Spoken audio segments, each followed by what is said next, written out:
Tom from Ghost and Season. And I'm Gav from Ghost and Season. We're at some spooky cemetery near Sheen and Barnes, I suppose. I'm not sure where we are. I'm from Hull, the east side of UK, I suppose. Yeah, I'm originally from Bradford, but we both met in Leeds at the Country Music, didn't we? We were a band previous to this that it was a bit more rocky and it kind of fizzled out, I guess. And then during the same time, I was kind of cooking up a few more kind of electronic stuff on the side, and then that kind of blossomed into Worried About Satan, and then that kind of skewered off into Ghost and Season. We'd been Worried About Satan for about 5-6 years. Yeah. And we kind of started out doing a lot more kind of 65 Days of Static, very kind of metal-y guitars with kind of glitchy beats. Then over time it kind of evolved into something more kind of like Walls, like kind of ambient techno kind of stuff. And then when we came to make the album we've just done with Ghost and Season, it kind of felt like it was something different, like it wasn't really kind of Worried About Satan. So instead of trying to kind of shoehorn it into the kind of Worried About Satan world, we kind of thought, well, we'll kind of leave that for now and then just start this other thing, and then do that for a bit, and then kind of, we'll come back to Satan as and when, and it's good to be able to kind of flip between the two. I suppose in Ghost and Season we want to make dance music, so we'll write dance music, whereas in Worried About Satan we don't want to do that really. We want to make something more like ambient or like glitchy or a bit weird. But yeah, Ghost Season is definitely dancey. It's kind of like bright sounding as well. It's quite, it's quite like a big sound, not very claustrophobic or anything like that, hopefully. And we were kind of like messing around in studios, weren't we? Not in studios, in like bedrooms for ages, like playing guitars and like making like music in like different ways than we used to, like using different equipment.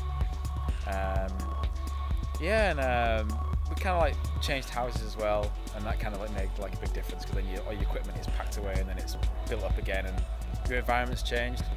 And we started going to more like techno like clubs and like listen to like different people and how they play music live, and DJ on record and in like a club or a gig, and kind of think, oh wow, that looks like a lot of fun. Let's like do some big beat kind of music, I suppose. We kind of like wanted to make music that would be good to walk around places like this, or that you could like picture yourself in somewhere.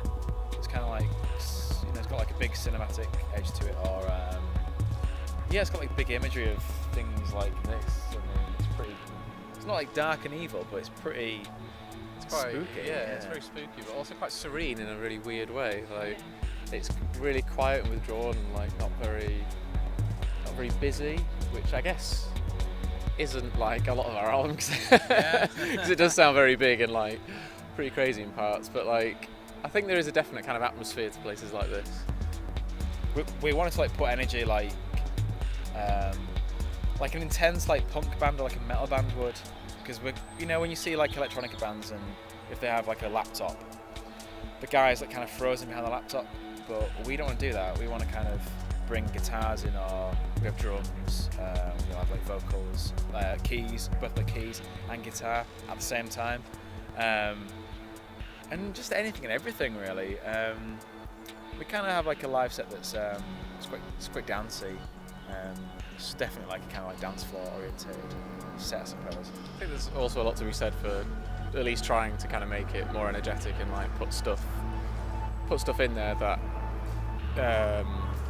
isn't necessarily on record. So there's a lot of kind of synth and a lot of guitar stuff that isn't on the record, but we do it just for the live show, just because it sounds good in a live setting, and it's fun to play. And it's fun to play, and it gives like the kind of audience a reason to come and see you, which is like obviously something we want to do, and it just makes it like a bit more of an experience. Whereas if we just kind of sat both behind laptops and just kind of prodded away, there's kind of like that old cliche about like some guy looking like he's checking his emails, and that's kind of, because we both come from like kind of rock band backgrounds. That's like definitely something we had in mind when we were putting together a live set. We thought we don't want to kind of end up like that, and if someone said that about us, we'd be like devastated. So we want to kind of like keep the energy up and just throw like all sorts of like crazy stuff in there, like put visuals, we play guitars and keys and drums and all sorts like that. So I think it's like definitely something kind of a bit different at least. We sort of obviously released through Sasha's label, and like we're both like big kind of like fanboys from like years back. And I don't know, we kind of just got an email from his like people, and they said, we've played in the album. Do you want to like sign to the label? Okay. And then they like told us who like Sasha was, and we were saying, no, we know who he is. You don't have to like introduce him. We're like well aware. And it just came through like the music, I suppose, wasn't it? It wasn't through like. It was definitely one of those kind of almost like serendipitous things where it was we kind of had this album ready to roll pretty much for a long time. Well, not a long time, but kind of a bit of time, and we were kind of still deciding what to do with it. And we didn't really know if we were going to like self-release it or try and find someone to do it. And then all of a sudden, it just like the email just kind of like popped in the inbox. It was like, oh, okay, there we go. And there's your answer. Yeah. So it was quite unexpected, but like obviously like amazing at the same time. It was really great.